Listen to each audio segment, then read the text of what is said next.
Hello students, welcome to our YouTube channel. तो कैसे हो आप सब। तो आज मैं फिर से करंट इलेक्ट्रिसिटी का एक और लेक्चर कराने जा रहा हूं। तो इससे पहले मैं ऑलरेडी कई लेक्चर इसके डाल चुका हूं। आज का जो लेक्चर है वो बहुत छोटा और बहुत इजी होने वाला है। तो आज का जो हमारा टॉपिक है वो होने वाला है heating effect of electric current. तो चलिए स्टार्ट करते हैं आज का अपना टॉपिक। तो चलिए स्टार्ट करते हैं हम। तो बेसिकली सबसे पहले heating effect of electric current को समझते हैं। तो इसको समझने के लिए बेसिक सा एग्जांपल है आपके पास। मान लेते हैं आपके पास एक बल्ब है। जब उस बल्ब को आप किसी भी पावर सप्लाई से कनेक्ट करते हैं और उसको स्विच ऑन करते हैं, तो स्विच ऑन करने के थोड़ी देर बाद आपने कभी एक्सपीरियंस किया होगा कि वो बल्ब जो है वो धीरे धीरे धीरे धीरे गर्म होने लग जाता है। तो ऐसा होता क्यों है? हमने तो उसको क्या करा था, जैसे स्विच ऑन किया तो उसको इलेक्ट्रिकल एनर्जी दी थी वो, और लेकिन वो इलेक्ट्रिकल एनर्जी किस में कन्वर्ट हो रही है? वो इलेक्ट्रिकल एनर्जी किसी फिनोमेना की वजह से वो किस में कन्वर्ट हो गई? यहाँ पे हीट एनर्जी में कन्वर्ट हो रही है। तो इसी फिनोमेना को कहते हैं हम heating effect of electric current, यानी जिसमें इलेक्ट्रिकल एनर्जी कन्वर्ट हो जाती है किसमें? हीट एनर्जी में। तो बेसिकली क्या हो रहा है, हमने तो दी थी सिर्फ इलेक्ट्रिक एनर्जी, वो कन्वर्ट हो गई हीट एनर्जी। और ये हीट एनर्जी क्या होती है? मोस्ट ऑफ द केसेस में हमारे एनवायरमेंट में लॉस हो जाती है। और ये हो क्यों रही है कन्वर्ट? तो ड्यू टू रेजिस्टेंस। तो ड्यू टू रेजिस्टेंस ये क्या होता है, ये कन्वर्ट हो जाती है इलेक्ट्रिक एनर्जी हीट एनर्जी में। ठीक है, तो इसके कॉजेस समझते हैं पहले कि ये होता है कैसे, इसके पीछे का मैकेनिज्म, इसके पीछे की मैकेनिज्म जरा समझते हैं। ठीक है, तो कॉजेस समझने के लिए सिंपल सा समझते हैं हम एक। तो ये एक मान लेते हैं, ये एक हमारे पास कोई कंडक्टिंग डिवाइस है। ठीक है, एक मेटल का कोई भी डिवाइस है, ये इसको कनेक्ट कर दिया हमने वायर से। ये पॉजिटिव नेगेटिव, जैसे ही हमने इस पे वी पोटेंशियल अप्लाई करेंगे तो क्या होगा, करंट पता है ना, फ्लो होना स्टार्ट हो जाता है। और इसी चैप्टर में हमने पढ़ा है कि जो इलेक्ट्रॉन होते हैं वो क्या होंगे, जो भी इलेक्ट्रॉन होंगे वो पॉजिटिव टर्मिनल की तरफ ड्रिफ्ट होने लग जाते हैं, है ना। यानी वीडी वेलोसिटी से ये ड्रिफ्ट हो रहे हैं टुवर्ड्स पॉजिटिव टर्मिनल। अब क्या होगा, इसके पास एक प्रॉपर्टी होती है, उस प्रॉपर्टी को हम कहते हैं रेजिस्टेंस। ठीक है, अब जैसे रेजिस्टेंस क्या करता है, इसके फ्लो ऑफ इलेक्ट्रॉन को अपोज करेगा। ठीक है, अपोज करेगा तो उससे क्या होगा, कोलिजन फ्रीक्वेंसी बढ़ेगी।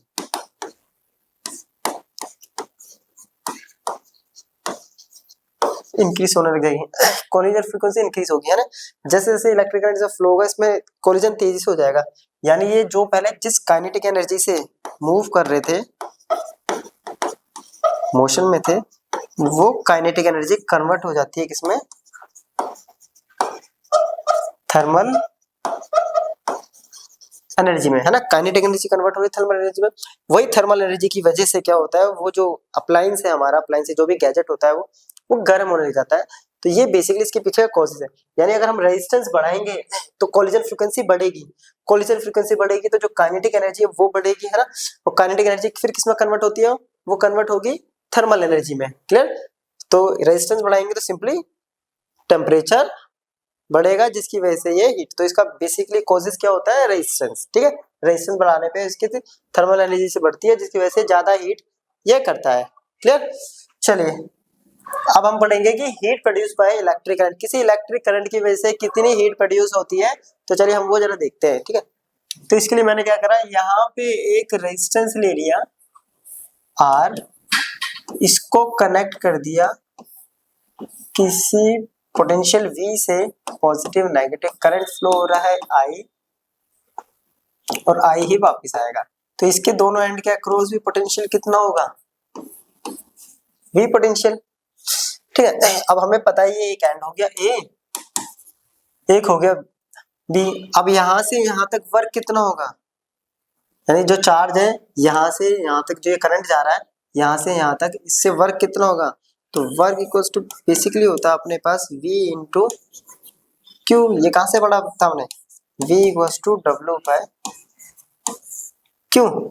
ठीक है, अब इस हम यहाँ पे अप्लाई करते हैं Ohm's law. V equals to होता है IR, ठीक है, और Q इक्वल्स टू होता है आई टी, ये हमने पहले ही पढ़ा हुआ है इसी चैप्टर में स्टार्टिंग में। I equals to Q by T, तो क्यू इक्वल्स टू हो गया आई टी, तो यहाँ से ये बन गया I square R T, that is work equals to I square R T. यही वर्क जो होता है ये कन्वर्ट हो जाता है हीट में, जो कि बन गया हमारा आई स्क्वायर आर टी, ठीक है। और ये जो आई स्क्वायर आर टी यही होता है हमारा जूल्स लॉ ऑफ, यहाँ से और टॉपिक मिल गया हमें कि जूल्स लॉ ऑफ हीटिंग क्या होता है। तो I square R T, it mean जो हीट होता है वो डायरेक्टली प्रोपोर्शनल होता है करंट के स्क्वायर के, रेजिस्टेंस के, और कितने टाइम के लिए करंट फ्लो रहा है, इसको आगे हम एक्सप्लेन करेंगे। अब इसको और हम थोड़ा सा मॉडिफाई करते हैं, ध्यान से देखिए। तो हीट अपने पास आ रहा है आई स्क्वायर आर टी, तो इसको ऐसे भी तो लिख सकते हैं आई आर इंटू स्क्वायर है, एक आई अलग कर दिया मैंने, तो ये आई आर क्या होता है वी, तो ये बन गया वी आई टी, एक फॉर्मूला क्लियर। और एक यहां से कर लेते हैं, आई इक्वल टू क्या होता है वी बाय आर, यहाँ टी ऑलरेडी था, तो ये बन गया V square by R into T. तो जैसी रिक्वायरमेंट होगी हम उस रिक्वायरमेंट के अकॉर्डिंग फॉर्मूला पुट कर लेंगे। तो अपने पास हीट के यहाँ पे कई फॉर्मूले बन गए, I square R T V I T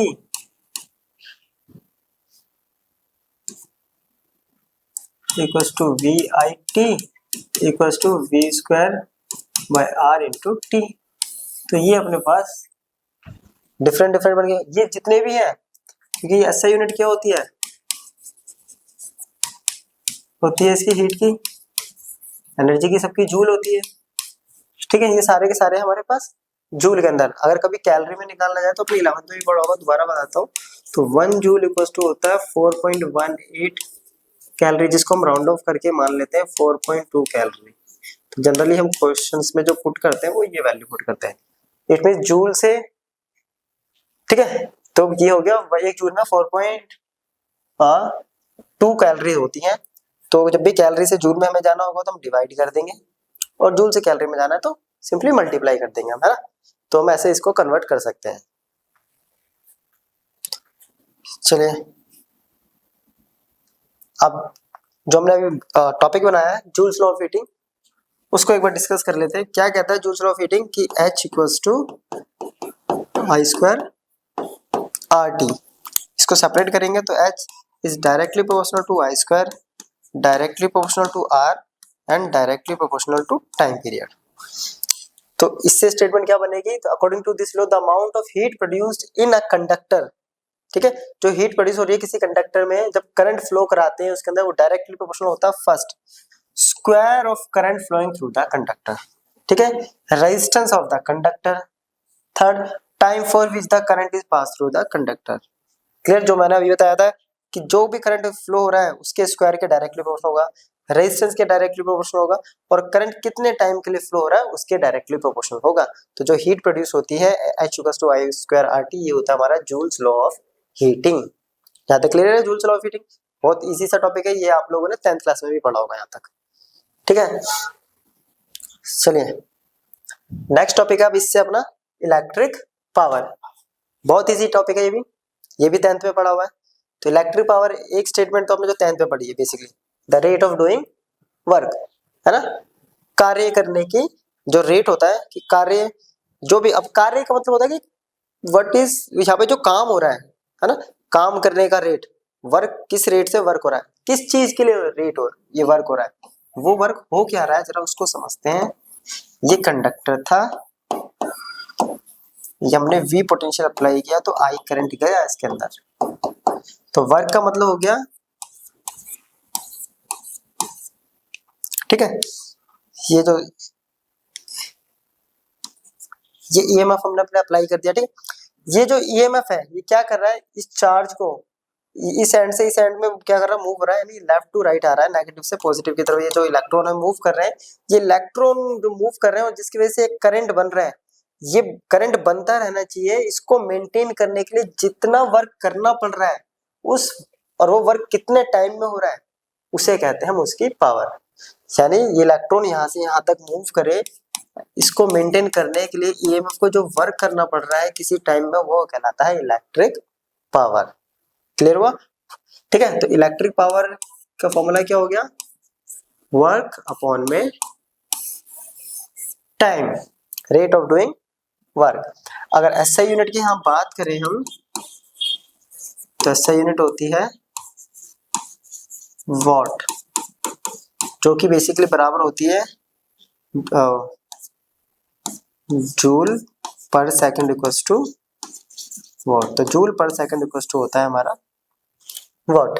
ठीक है, अब इसको भी थोड़ा सा हम क्या कहते हैं, इसके फॉर्मूले थोड़ा सा बनाते हैं। कैसे? देखिए,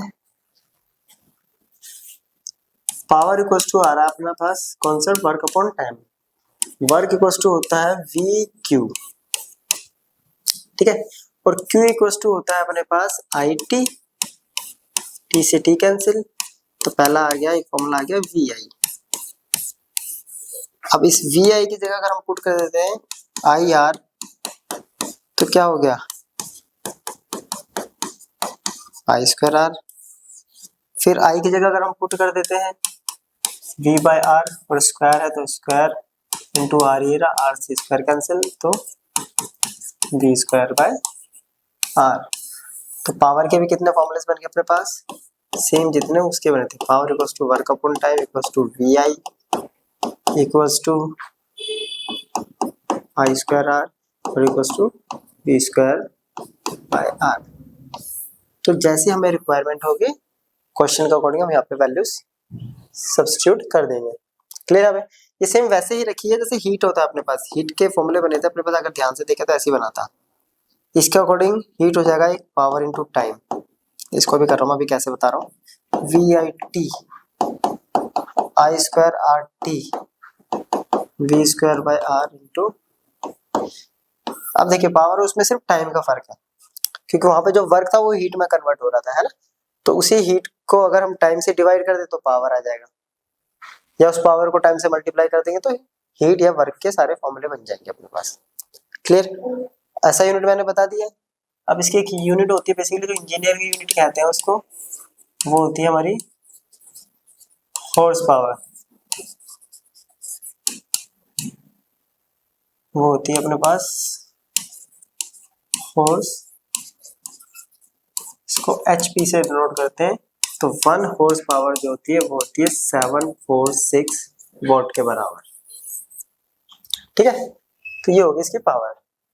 बाकी किलो मेगावाट भी यूज करते हैं, किलो वॉट भी, वो तो प्रीफिक्स हो गए जो मल्टीप्लायर्स होते हैं। किलो मतलब 10⁻³ मेगा मतलब 10⁻�6। ठीक है, तो उससे तो कंफ्यूज होना नहीं है। तो बेसिकली ये था हमारा छोटा सा एक टॉपिक पावर। इसको एक बार नोट कर लीजिए। अब आता है electric energy. Electric energy same अभी हमने क्या पढ़ा था, the rate of doing work, है ना। अब ध्यान से समझना है, ये जो वर्क था ये क्या कर रहा था, ये मेंटेन कर रहा था, ठीक है, किसको? Electric current. तो ये जो वर्क होता है ना, ओनली ये जो वर्क होता है वही होता है हमारा एनर्जी। तो वो वर्क ही है एनर्जी, यानी जिस वर्क की वजह से इलेक्ट्रिक करंट मेंटेन हो रखा है किसी भी कंडक्टर में, वो कहलाती है हमारी इलेक्ट्रिक एनर्जी। क्लियर? ठीक है, वहां पे वर्क अपॉन टाइम था, यहाँ सिर्फ ओनली वर्क, तो वो वर्क बन गया हमारा इलेक्ट्रिक एनर्जी। तो यही होता है हमारा इलेक्ट्रिक एनर्जी। अब हम करेंगे इसको, जो पावर है कि अगर नंबर ऑफ अप्लायंसेस को हम सीरीज में कनेक्ट कर देते हैं या नंबर ऑफ अप्लायंसेस को हम पैरेलल में कनेक्ट करते हैं तो उनकी पावर क्या आएगी, कैसे कैलकुलेट करेंगे। ठीक है, तो पहला जो है हमारा सीरीज। तो सीरीज में आप लोगों को पता ही है सिंपल क्या होता है, एंड टू एंड जॉइनिंग होती है ना।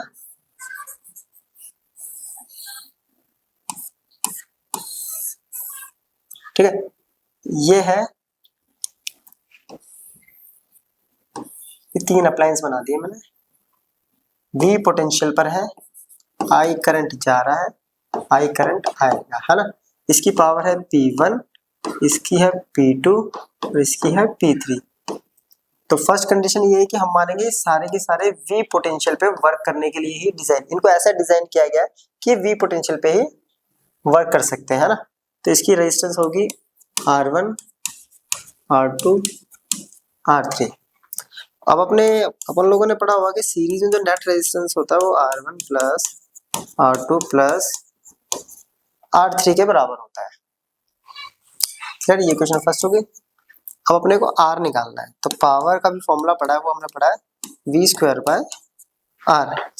तो R इक्वल्स टू क्या हो गया, V स्क्वायर बाय P। अगर ये RS है तो ये हो गया PS। सिमिलरली ऐसी R1 हो गया तो V स्क्वायर अपॉन में P1, R2 हो गया तो V स्क्वायर अपॉन में P2 और R3 हो गया तो V स्क्वायर अपॉन में।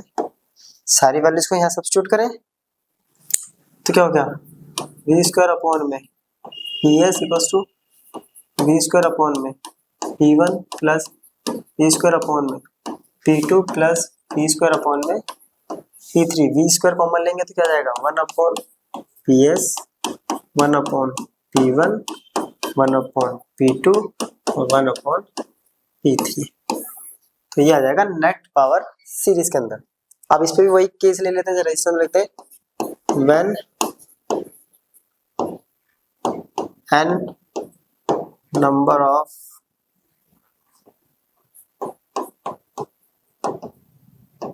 appliances of same power are connected।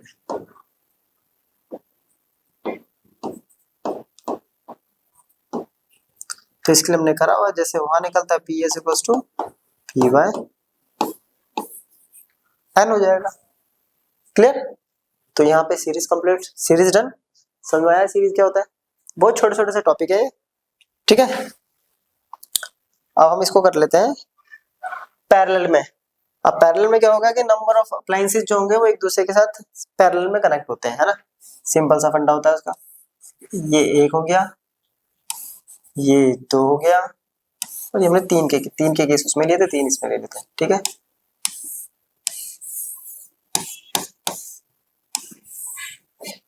V हो गया पॉजिटिव नेगेटिव, I करंट जा रहा है, I आ रहा है, R1 R2 R3, ठीक है। इसकी पावर होगी P1 V,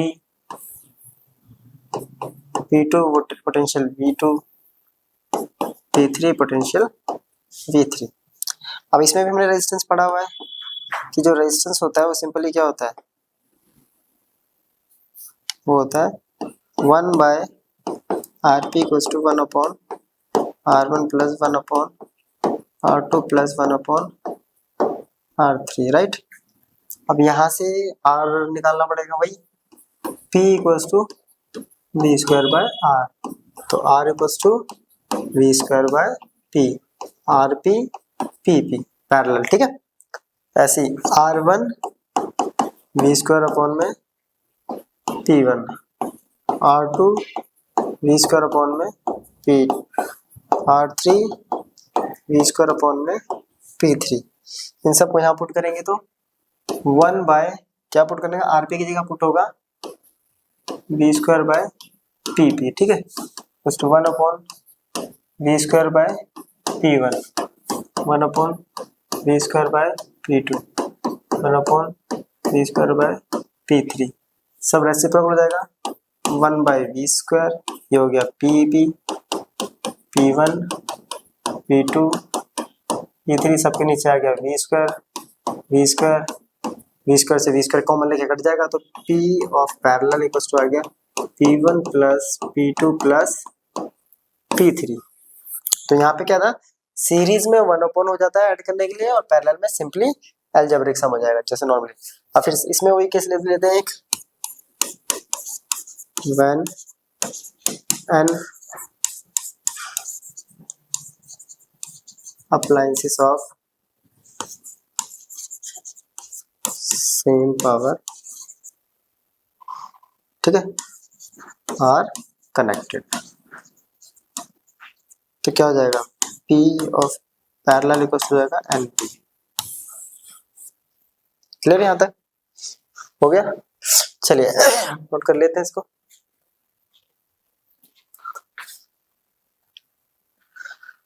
अब है अपना टॉपिक मैक्सिमम पावर थ्योरम, ठीक है। बेसिकली मैक्सिमम पावर थ्योरम होता क्या है कि जो आउटपुट हमने अप्लाई किया है, ठीक है, it states that the power output across load due to a cell is maximum if the load resistance is equal to the effective. ये तो हो गया स्टेटमेंट की बात। ये स्टेटमेंट से समझेंगे तो समझ में आएगा नहीं, मैं इसको पहले मैथमेटिकली समझाता हूँ, देन फिर स्टेटमेंट से कंपेयर करें, फिर अपना समझ में आ जाएगा। तो ये देखिए, ये मैंने एक लोड रेजिस्टेंस ले लिया, ये क्या हो गया, लोड रेजिस्टेंस।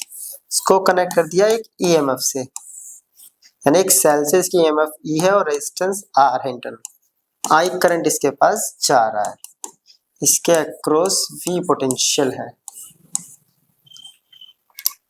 क्लियर है यहाँ तक? सिंपल सा है, ठीक है। अब यहाँ से अगर हम इसका नेट रेजिस्टेंस देखें आर इक्विवेलेंट, तो वो बनेगा आर प्लस आर, सिंपल सा। और करंट अगर निकालूंगा तो बनेगा ई बाय आर इक्विवेलेंट, तो वो निकालते हैं E as it is, R equivalent हो गया आर प्लस आर, ठीक है, याद हो गया। अब हमने पढ़ा है कि पावर, क्योंकि पावर है तो पावर का फॉर्मूला होता है आई स्क्वायर आर, है ना, लोड रेजिस्टेंस और इनटू करंट। कितना लोड रेजिस्टेंस है उसके अंदर जो करंट है उसका स्क्वायर। तो आई की वैल्यू यहाँ पुट करेंगे तो ये आएगा ई स्क्वायर अपॉन में आर प्लस आर का स्क्वायर इंटू आर, ये हो गया पावर। अब हमें क्या लगाना है, मैक्सिमम पावर। तो हम लोगों को पता है, अगर नहीं पता तो मैथ्स में आपने पढ़ा होगा कि मैक्सिमम की कंडीशन होती है ये कब है, फॉर मैक्सिमम पावर। तो मैक्सिमम पावर होती है या मैक्सिमम कंडीशन के लिए क्या कहते हैं कि उसका डिफरेंशिएशन जो होता है, जो भी फिनोमेना होता है उसके रिस्पेक्ट में इक्वल टू जीरो होता है, वो मैक्सिमम कंडीशन होती है। इट मींस अगर इसका डिफरेंशिएशन करेंगे, उसको हम जीरो के बराबर पुट करेंगे, वो हमारा क्या होता है, उससे जो भी वैल्यू आएगी वो मैक्सिमम कंडीशन के लिए वैल्यू आती है। तो इससे कैसे निकालेंगे कि D by D R of E square by R plus R का होल स्क्वायर इंटू आर, ये इक्वल्स टू जीरो। अब ई स्क्वायर क्या है, ये तो आ जाएगा कॉमन, और बाकी इसका हो जाएगा डिफरेंशिएशन। स्टार्ट करते हैं यहाँ, ठीक है। तो ये आ गया ई स्क्वायर, तो बाहर आ गया D by D R of R upon में आर प्लस आर का, ये तो सबसे पहले इसमें लग गया क्वोशिएंट रूल, है ना, और ये जीरो के बराबर डी बाय, तो कैसे करेंगे इसको, सबसे पहले ये जो डिनोमिनेटर है वो होता है एज इट इज, इसका डिफरेंशिएशन हो गया 1, बीच में आता माइनस, फिर ये एज इट इज, और इसका डिफरेंशिएशन क्या होगा, पावर है 2, ठीक है, ब्रैकेट में क्या है आर प्लस आर, फिर आर प्लस आर का क्या हो जाएगा 1, क्लियर, और इसका नीचे फिर हो जाता है इसका स्क्वायर,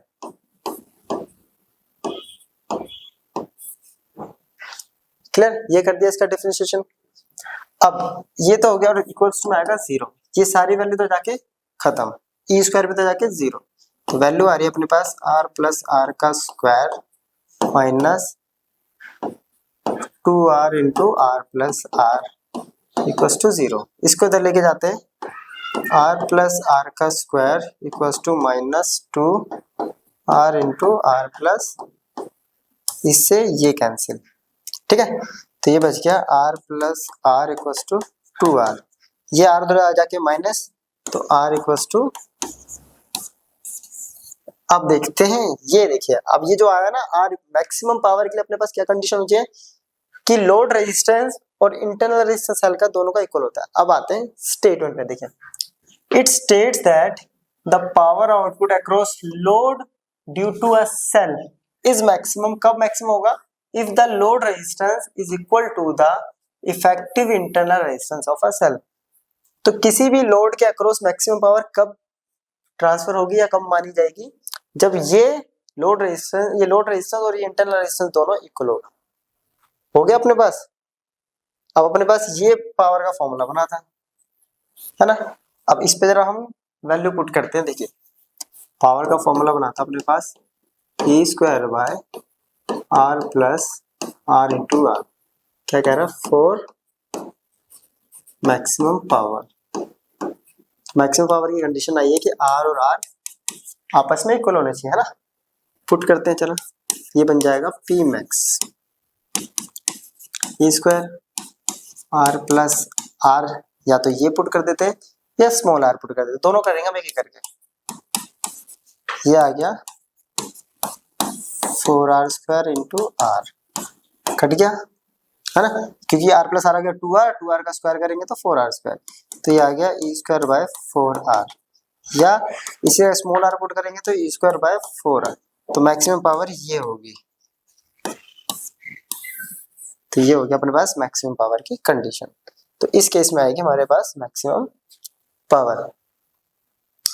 क्लियर है यहाँ तक? चलिए अपन यहाँ से नोट कर लीजिए इसको पीछे से फिर से, ये और देन अब नया टॉपिक एफिशिएंसी। तो एफिशिएंसी की स्टेटमेंट आप लोगों को सबको पता है एफिशिएंसी होती क्या है। एफिशिएंसी सिंपली ये बताता है कि कोई भी जो अपने पास मशीन है, डिवाइस है, वो कितना एफिशिएंट वर्क दे रहा है।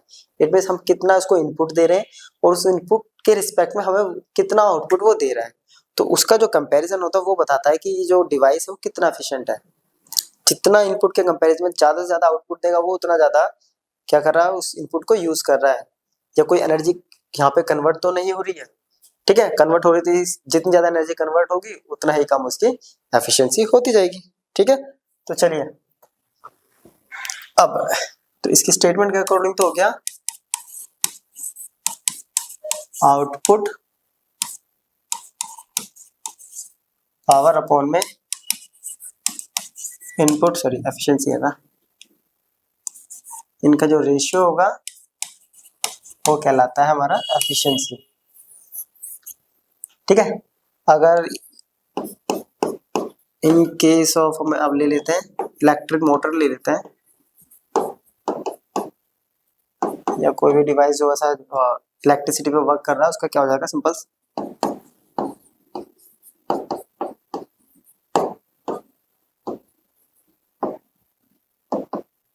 मैकेनिकल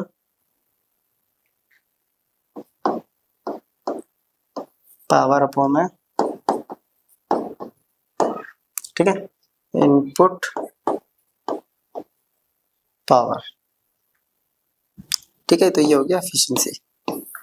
अब ध्यान से समझो, अभी तक जो भी हमने पढ़ा है कि हम किसी भी, ये एक ऑब्जेक्ट है यानी डिवाइस है, इसमें हमने दिया इनपुट, यहां से मिल रहा है हमें आउटपुट। अब बीच में क्या हो रहा है, बीच में बन जा रही है हमारी हीट, यही पढ़ा था ना, इसमें हीट बढ़ जा रही है। तो यानी इनपुट जो है अकेला, जो हमारा अकेला इनपुट पावर है वो किस किस में कन्वर्ट हो रही है, output power plus heat produced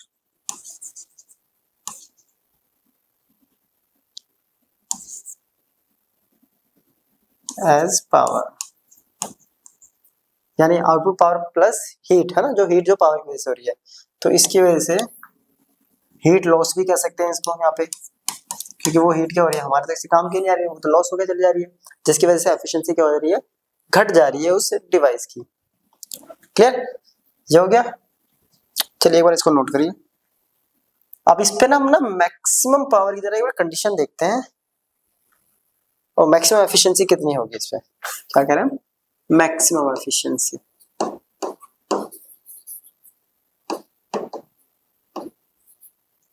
अब एफिशिएंसी क्या कह रहा है, आउटपुट पावर अपॉन में इनपुट पावर। अब उसी डिवाइस की अगर बात करें तो इनपुट हम दे रहे थे ई आई और आउटपुट आ रहा है वी आई, है ना। अगर याद हो तो वो डायग्राम जो पीछे बनाया था ऐसे, लोड रेजिस्टेंस, ये सेल है, करंट जा रहा है आई, इसका रेजिस्टेंस आर, इसका पोटेंशियल वी था, ईएमएफ ई और इंटरनल रेजिस्टेंस। तो इसका आउटपुट किसकी वजह से होगा, इसकी वजह से। पावर होता है वी आई, इसके अक्रॉस आई जा रहा है, और इनपुट हो गया ई आई, है ना। आई से आई कैंसिल, तो वी बाय, अब वी इक्वल टू होता है आई आर, और ये होता है इंटू आई, ठीक है, आर प्लस आर, यही निकाला था हमने। आई से आई कैंसिल, आर अपॉन में आर प्लस आर। और मैक्सिमम कंडीशन क्या होती है, आर और आर इक्वल होगा, सॉरी कैपिटल आर और स्मॉल आर इक्वल होंगे, ये होता है ना। पुट करेंगे तो एफिशिएंसी कितनी आएगी, देखिए स्मॉल आर प्लस आर कितना आ गया, आर अपॉन में 2r दैट इज 1/2। परसेंटेज निकालेंगे तो कितनी आ गई, तो 50% एफिशिएंट होता है। अगर मैक्सिमम पावर वो डिलीवर कर रहा है, यानी जितना इनपुट दे रहा है उसके अकॉर्डिंग अगर कोई डिवाइस मैक्सिमम पावर भी डिलीवर कर रहा है तो वो सिर्फ 50% ही एफिशिएंट होगा। इट मींस उसमें 50% जो है वो हीट के फॉर्म में कन्वर्ट होके क्या हो गया, सराउंडिंग्स में, एनवायरनमेंट में लॉस हो गया। क्लियर? चलिए, तो ये था हमारा टॉपिक जिसमें हमने इलेक्ट्रिक पावर, इलेक्ट्रिक एनर्जी और हीट के बारे में, ठीक है, डिस्कस किया था। अब इससे रिलेटेड कुछ हम क्वेश्चंस कर लेते हैं। चलिए, तो पहला क्वेश्चन है, a 500 watt heating unit is designed to operate from 200 volt. By what percentage will its heat output drop if the line voltage drop to 160 volt?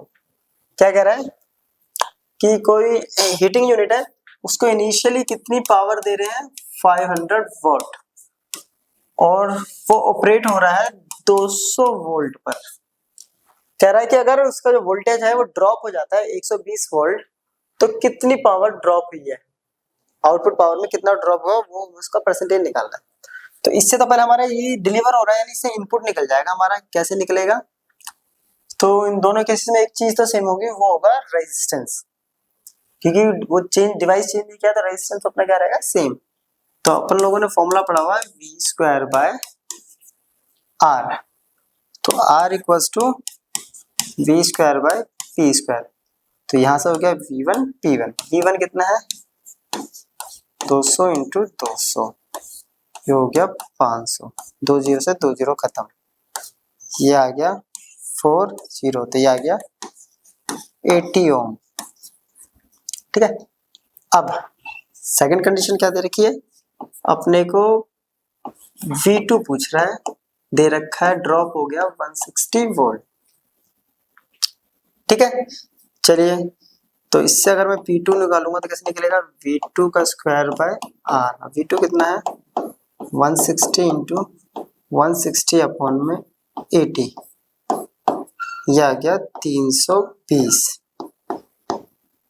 ठीक है, अब ड्रॉप कैसे निकलता है, अभी बताया था कि जो P इनपुट होता है वो होता है P आउटपुट प्लस क्या होता है, वो पावर जो है वो हीट में कन्वर्ट हो जाती है। ये निकालेंगे तो कैसे निकलेगा, P input minus P output, है ना, तो वही निकालना है। हीट आउटपुट क्या है, percentage of heat output drop. तो पहले हम निकाल लेते हैं हीट आउटपुट ड्रॉप, कैसे निकलेगा, P इनपुट कितना है 500 माइनस 320, राइट, 320, तो कितना आ गया ये 180 वॉट। अब परसेंटेज निकालना है, तो परसेंटेज कैसे निकलता है अपने पास, हीट आउटपुट जो भी ड्रॉप होके आया वो इनिशियली कितना था 500 इंटू में 100, डिवाइड करेंगे 3 जा 15, 306 पे गया तो 36% ये ड्रॉप कर जाएगा। क्लियर? चलिए नेक्स्ट बोल रहा है, a 100 watt bulb and a 500 watt bulb are joined in parallel to the mains, which bulb will draw more current। कह रहा है कि जो 100 वॉट का बल्ब है, P1 है 100 वॉट और P2 है 500 वोल्ट, तो दोनों को पैरेलल में अगर ज्वाइन करते हैं मेन से तो कौन ज्यादा करंट लेगा। ठीक है, तो ये अपने पास क्वेश्चन है।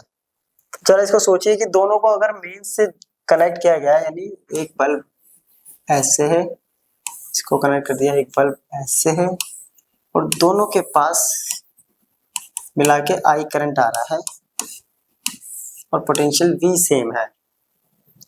ठीक है, तो कौन ज्यादा करंट लेगा उसके अकॉर्डिंग हम इसको सॉल्व करेंगे। तो देखिए दोनों V पोटेंशियल पे अप्लाई हो रहे ऑपरेट होंगे, है ना, दोनों के पास V पोटेंशियल अप्लाई हो रहा है, तो P इक्वल्स होता है V square by R। V ये हो गया। सिमिलरली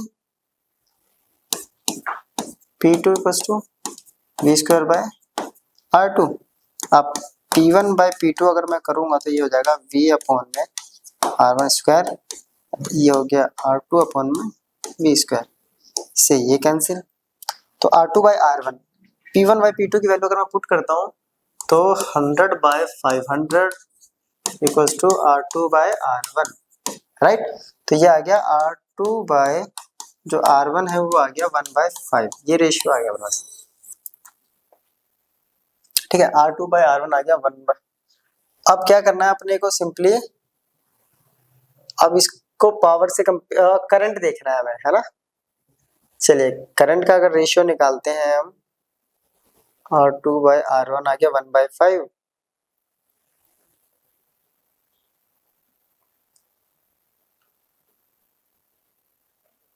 हाँ चलिए हो गया। तो R1 इक्वल्स टू हो गया 5R2, क्लियर। यानी R2 जो है R1 से कम है, यानी फर्स्ट वाले का रेजिस्टेंस ज्यादा है सेकंड वाले से। तो जिसका रेजिस्टेंस ज्यादा होगा, अब हमने V इक्वल्स टू होता है IR, सिंपल सा, और I इक्वल्स टू होता है V बाय R। तो I जो होता है वो इनवर्सली प्रोपोर्शनल हो गया R के, क्लियर।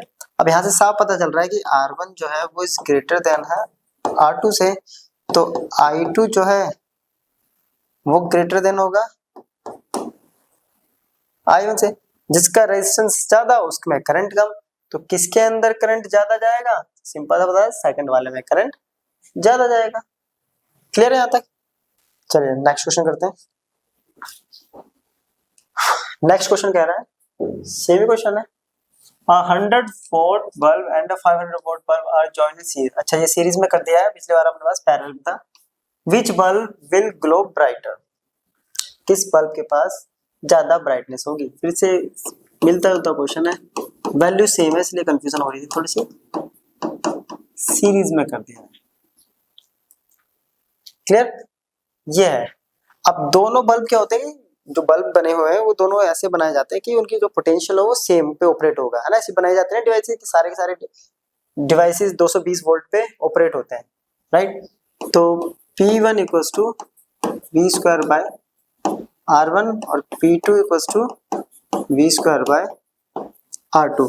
दोनों का अगर रेशियो निकालते हैं हम तो V square by R1 into R2 by V square, cancel. Same उसी तरह से कर रहे हैं हम इसको, इन दोनों की वैल्यू पुट करेंगे 100 बाय 500, तो ये आ गया R2 बाय में R1 कितना आ गया 1/5, तो R2 by R1 equals to 1/5, same है ना।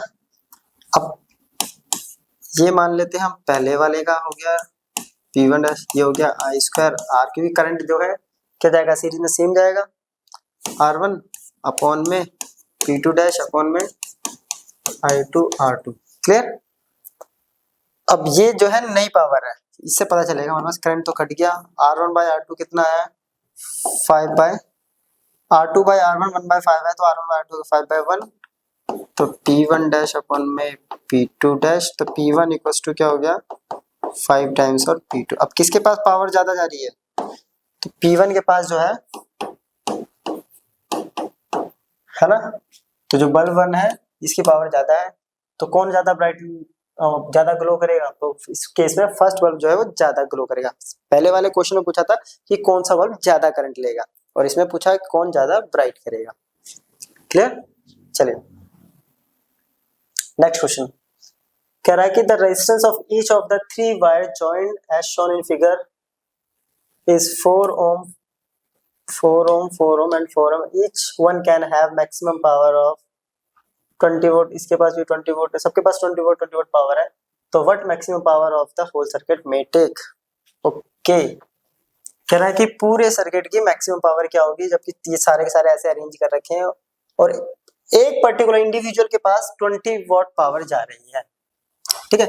तो P अगर हमें टोटल निकालना है तो उसके लिए हमने करंट एक फॉर्मूला पढ़ा था I equals to total EMF upon में एक ये पढ़ा था हमने रेजिस्टेंस, ठीक है। अब बात करेंगे टोटल EMF की, तो वो हमें गिवन है नहीं यार, क्लियर, ये हमें गिवन है नहीं। और एक की इंडिविजुअल पावर हमें दे रखी है, किसी भी एक रेजिस्टेंस का क्रॉस निकालते हैं तो वो इंडिविजुअल पावर हमें दे रखी है 20 वोल्ट, और ये दे रखा 4, ये आ गया 5, तो I स्क्वायर इक्वल्स टू आ गया हमारे पास 5, ठीक है। अब मैं टोटल रेजिस्टेंस निकाल लेता हूँ, R टोटल कैसे निकलेगा, ये दो पैरेलल में है, 4 इंटू 4 अपॉन में 4 प्लस 4, उसके साथ वो 4 सीरीज में है, तो ये आ गया 16 अपॉन में 8 प्लस में 4, यानी 2 प्लस 4 6, तो टोटल रेजिस्टेंस आ गया अपने पास 6 ओम। तो अब पावर निकाल लेते हैं पूरे सिस्टम की, टोटल पावर क्या होगा, सिंपल सा I square into RT, I square कितना आया था 5, R टोटल आया 6, अरे ये तो बहुत ही 30 वोट आ गया, इसकी पावर लीजिए, इसकी तो जरूरत ही नहीं पड़ी हमें लगाने की कहीं भी, चलिए नोट कर लीजिए। चलिए नेक्स्ट क्वेश्चन है, 4 resistors carrying a current as shown in figure are immersed in a box containing ice at 0 degree Celsius. How much ice must be put in the box every 10 minutes to keep the average quantity of ice in the box constant? Latent heat of ice is this, ठीक है। कह रहा है 4 resistance है, चारों में current जा रहा है, ठीक है, करंट जा रहा है जैसे कि फिगर में दिखा रखा है, यानी यहाँ से 10 एम्पीयर जा रहा है, 10 एम्पीयर ही वापस आ रहा है, क्लियर। इसको एक बॉक्स में डिप कर दिया, अंदर डुबो दिया है, जिसका उसके अंदर है आइस और उसका टेम्परेचर 0 डिग्री सेल्सियस। तो कितना आइस इसके अंदर पुट करेंगे 10 मिनट तक कि जो average quantity of ice in the box constant, तो एवरेज क्वांटिटी होनी चाहिए वो बॉक्स की, वो क्या होनी चाहिए, कांस्टेंट, ठीक है, 0 डिग्री रखा है, ओके। और लेटेंट हीट हमें दे रखी है ये। अब देखिए, हाँ, इसके लिए सिंपल सा फॉर्मूला होता है H equals to I square RT, सबसे पहले, है ना। क्या I गिवन है, तो वो हम देखते हैं करंट, हाँ I गिवन है 10, R निकाल लेंगे तो टाइम भी गिवन है 10 मिनट्स को भी कन्वर्ट कर लेंगे, और साथ साथ ये हमने पढ़ा ये इक्वल्स टू होता है ml, पढ़ा है heat equals to ml class 11 में। चलिए, तो सबसे पहले हम निकालते हैं R, कैसे निकलेगा, ये दोनों पैरेलल में 10 इंटू 5 अपॉन में 10 प्लस 5, बीच में प्लस हो जाएगा क्योंकि दोनों सीरीज में, 5 इंटू 5 अपॉन में 5 प्लस 5, 50 अपॉन में 15 प्लस 25 अपॉन में 10, ठीक है। इसको अगर, अच्छा ये भी नीचे, ये भी 10 दे रखा था क्या, सॉरी ये तो 10 दे रखा, 10, तो ये भी सेम हो जाएगा 50 अपॉन में 15, ये भी 10 है, ठीक है, 10 5 5 10, क्लियर। तो ये आ गया 100 अपॉन में 15, चलिए, ठीक है, 100 बाय 15 आ गया हमारे पास रेजिस्टेंस, ये आ गया, I मिल गया, R मिल गया, इसको पुट कर देते हैं यहाँ, I 10 का स्क्वायर, पहले का फॉर्मूला दोबारा लिख लेते हैं, I square RT equals to ml, ठीक है, वैल्यू पुट करते हैं, I स्क्वायर, I की वैल्यू है 10, 10 इंटू 10, ये हो गया 100 बाय 15, क्लियर। टाइम दे रखा 10 मिनट इंटू 60 सेकेंड, m मास, लेटेंट हीट कितनी दे रखी है अपने पास 80, अब ये दे रखी है 80 कैलोरी पर ग्राम, तो इसको भी हम कन्वर्ट कर लेते हैं कैलोरी में, तो 4.2 से कर देते हैं डिवाइड, सॉल्व करते हैं इसको, ठीक है, 1 2 1 पॉइंट से तो 1 2 3 4 5 6 6 इंटू 10 की पावर 6, तो ये आ गया, नीचे आ गया 15 इंटू 4.2, तो सोचा m into 80, right.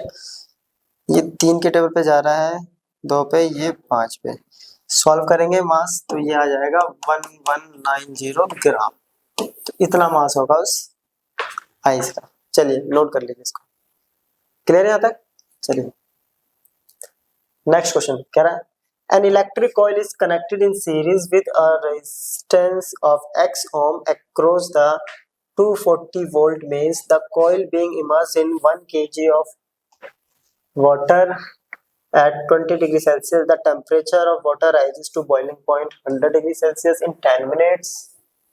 Clear? When a second heating experiment is made with the resistance x short circuited, the time required to keep the same quantity of heat is reduced to 6 minutes. Calculate the value of x. दो cases हैं, एक electric coil है उसको connect किया गया है series में किसी रेजिस्टेंस x के साथ, तो उसका रेजिस्टेंस हम मान लेते हैं पहले केस 1, ठीक है। रेजिस्टेंस R है तो टोटल रेजिस्टेंस कितना हो गया R प्लस x, ठीक है। उसको 220 वोल्ट के मेन से कनेक्ट किया हुआ है, क्लियर है यहाँ तक, ठीक है। और उस कॉइल को क्या कर रखा है, चलिए मास दे दिया 1 kg, वाटर का जो टेम्परेचर है वो भी बोल दिया है हमें कितना है, ठीक है 20 से 100 10 मिनट के लिए, यहाँ तक क्लियर है। ये केस फर्स्ट है, R प्लस एक्स हो गया। अब देखिए I इक्वल्स टू होता है अपने पास V बाय R, V है अपने पास यहाँ 220, ये हो गया R प्लस एक्स, क्लियर है, यहाँ तक क्लियर है ना अपने पास। तो I इक्वल्स टू था V बाय R, ये निकल गया। अब उन लोगों ने हीट पढ़ा हुआ है I स्क्वायर R T, और साथ साथ इस सिचुएशन के अकॉर्डिंग होगा MC डेल्टा T, ये भी पढ़ा हुआ है कि जो हीट होती है वो MC डेल्टा T के बराबर होती है। I स्क्वायर हो गया 240 अपॉन में x प्लस R का whole square into R into time कितना दे रखा है, ठीक है। टाइम को इधर लेके जाऊंगा, m की वैल्यू है 1, स्पेसिफिक हीट होता है 4.2, ठीक है, इंटू 10 की पावर 3। अब इसकी बात करेंगे, मास कितना दे रखा था अपने को, 1 दे रखा था शायद 1 kg, टेम्परेचर दे रखा है ये 100 माइनस 20, राइट। टाइम नीचे आ जाएगा, टाइम कितना दे रखा है 10 मिनट, 10 इंटू 60, इसको इक्वेशन 1 बना के छोड़ देते हैं यहाँ पे, ठीक है। अब केस 2 देखिए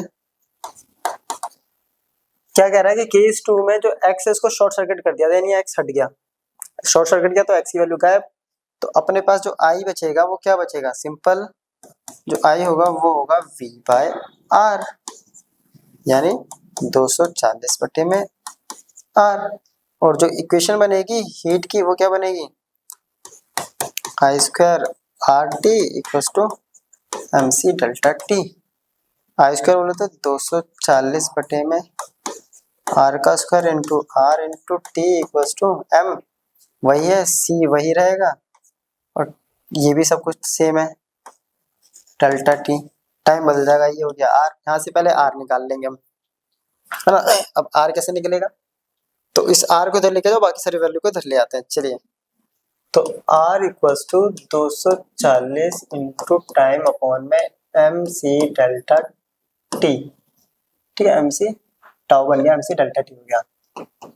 240 इंटू टाइम कितना दे रखा, 6 मिनट, 6 इंटू 7, M1 4.2 इंटू 10 की पावर 3 इंटू ये आ गया, टेम्परेचर भी वही है 80 आ जाएगा माइनस करके, ये वैल्यू आएगी 432 बटे में 7 R की वैल्यू, ठीक है। इस वैल्यू को वहां सब्स्टिट्यूट करेंगे, किसमें, substitute value of R in equation 1, ठीक है, 1 में पुट करेंगे, नोट कर लीजिए इसको। तो आंसर आ जाएगा x इक्वल्स टू 17.32 ओम, तो ये आंसर आ जाएगा अपना बेसिकली, क्लियर। तो ये था हमारा आज का लेक्चर जिसमें हमने पूरे heating effect of electric current और इलेक्ट्रिक पावर को कवर कर लिया है। तो यहाँ हमारा लेक्चर कंप्लीट हो गया है। इससे आगे हम लोग क्या करेंगे, नए लेक्चर्स यानी नए टॉपिक्स को कवर करेंगे। तो तब तक के लिए गुड बाय, मिलते हैं आप नेक्स्ट वीडियो में।